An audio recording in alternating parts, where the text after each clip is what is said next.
অন্তর্বর্তী সরকার গঠনের পর বাংলাদেশ থেকে ইউরোপের বিভিন্ন দেশে অভিবাসন শিক্ষা ও কর্মসংস্থানের লক্ষ্যে যাত্রা করা নাগরিকদের সংখ্যা দিন দিন বাড়ছে। তবে ইউরোপীয় ভিসা পেতে নাগরিকদের অনেক দুর্ভোগ পোহাতে হয়েছে, যেতে হয়েছে অন্য দেশে।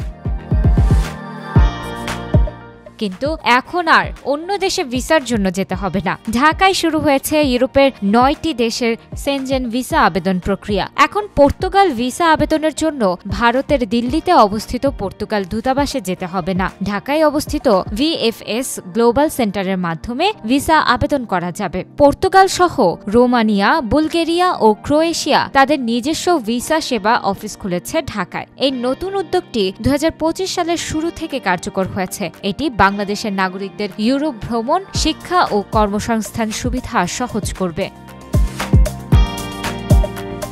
এছাড়াও বাংলাদেশের নাগরিকরা এখন থেকে Belgium, Finland, Iceland, Latvia, Luxembourg, Netherlands, Poland, Slovenia ও সুইডেনের ভিসার জন্য সুইডেন দূতাবাসের মাধ্যমে আবেদন করতে পারবেন। 10 মার্চ থেকে এই আবেদন শুরু হয়। এটি ঢাকার গুলশানে অবস্থিত।